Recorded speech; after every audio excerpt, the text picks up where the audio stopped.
hakika kuzusha kauli katika tafsiri ya kitabu cha Allah, katika kukitafsiri kitabu cha huyo mwenye kauli hiyo atakuwa ana haki zaidi na kustahiki zaidi kuwa yeye yuko kwenye makosa kuliko kuwa kauli ya salafu kuwa ndio iko kwenye makosa. Wewe utakuwa umekosea. Haiwezekani kuwa wale as-salafu wamekosea katika jambo hilo. Nitafafanua hapa. Aya hii ilimshukia Mtume sallallahu alayhi wa alihi wasallam Makkah, suratu Yunus. Aya hii imeshuka kwa Mtume sallallahu alayhi wa alihi wasallam, na Mtume sallallahu alayhi wasallam amewasomea na kuwafundisha masahaba na akawafafanulia masahaba nini maana yake, nini muradi wake, na masahaba walikuwa wakizifanyia kazi aya za Qur'an. Hawazipetuki aya 10 isipokuwa wamezisoma na wamezielewa na wamezifanyia kazi. Sasa swali, ilipokuja faliyafrahu, walifanyia kazi vipi? Ndio hivi wakina Ibn Mas'ud, akina Abu Bakar, kina Umar na Uthman na Ali na Talha na Zubair na Sa'd na Sa'id na Abdurrahman bin Auf na Abu Ubaida, kina Bilal na wengineo walitoka na ngoma barabarani wakipiga wakidunda huku wakicheza kwa sababu faliyafrahu. Wapi ilitokea jambo hilo? Mahali gani? Kitabu kipi? Tafsiri hii umeitoa wapi? Tusogee mbele kidogo. Labda wakati wa Mtume sallallahu alaihi wasallam ilikuwa haiwezekani ajisifu na maswahaba wamsifu mbele yake. Si kweli. Hakitwende hivyo hivyo. Maswahaba wameondoka, tabi'in mbalimbali kina al-Hasan al-Basri, kina Sa'id, kina Ibn Jubair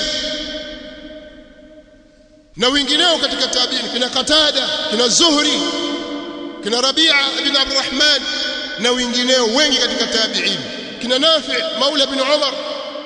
Ni lini walitoka na ngoma wakipiga wakisherehekea siku ya kuzaliwa Mtume sallallahu alaihi wasallam, kwa sababu Qur'ani liliwaambia faliyafrahu. Kama wao hawakufanya hivyo, pengine walishughulishwa na mambo. Wako wapi kina imamu Dar al-Hijra al-Imam Malik, kina Layth bin Sa'd, Abdullah bin Wahb, Abdullah bin Mubarak, Sufyan al-Thawri, Sufyan bin Uyayna na wengineo katika aima waliokuja baada ya tabi'in? Wapi walitoka na ngoma barabarani au misikitini wakadunda midundo wakicheza kwa sababu faliyafrahu?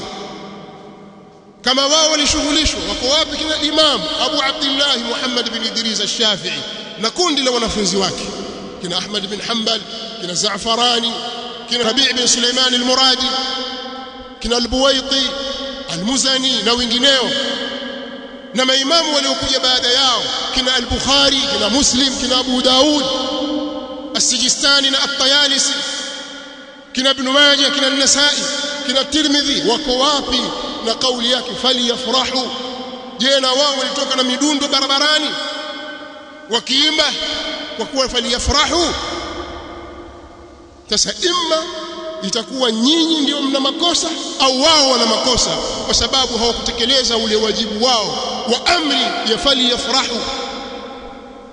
Sasa lazima tulipembue jambo hili, tutafute kwamba nani kakosea katika hawa, ni wale au hawa.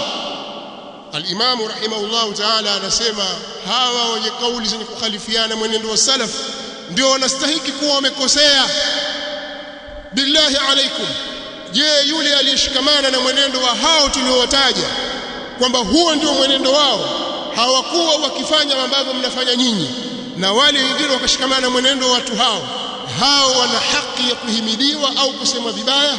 Sisi tukiamua kwamba tutakwenda mwenendo waliokuwa nao aima, mwenendo waliokuwa nao tabi'in, mwenendo waliokuwa nao masahaba, hawakuwa wakiyafanya hayo, nani anastahili kutulaumu sisi?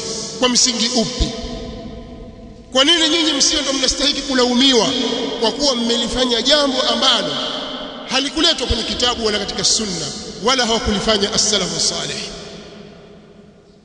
Masala haya ni masala muhimu sana, kwa sababu watu hutiana kwenye ukafiri na wakazogomana wakautiana katika upotevu. Fa ayul fariqaini ahqqu bil amn in kuntum ta'lamun, kundi gani ambalo linastahili kuwa katika amani zaidi? Sasa wewe ukitaka kushikamana na salama ya dini yako shikamana na mwenendo wa wale waliotangulia mwanzo.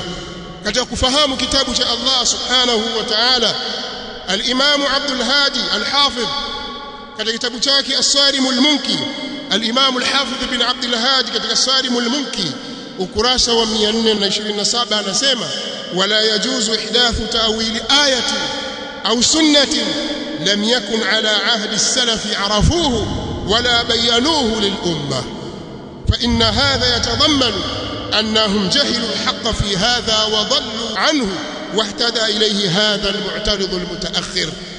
Anasema al-Imam Ibn Abdul Hadi al-Hafidh rahimahullahu ta'ala, haifai kuzusha tafsiri katika aya au katika sunna, tafsiri ambayo haikuwepo katika enzi za masalafu, ikawa wao masalafu hawakuijua wala hawakuwabainishia umma, kwa sababu hili litakusanya kwamba wao walikuwa hawaijui haki katika jambo hili na wakapotea kuliacha jambo hili, na ikawa ameongoka huyu aliyekuja nyuma baadaye mwenye kupinga. Takuwa huyu sasa ndiye amejua huyu na yeye ndio ameongoka katika usawa. Wale hawakuweza hawakujua thamani ya mtume wao sallallahu alaihi wasallam, wakaweza kumfurahikia na kumsherehekea ukweli wa kumfurahikia. Amejua bwana huyu aliyekuja juzi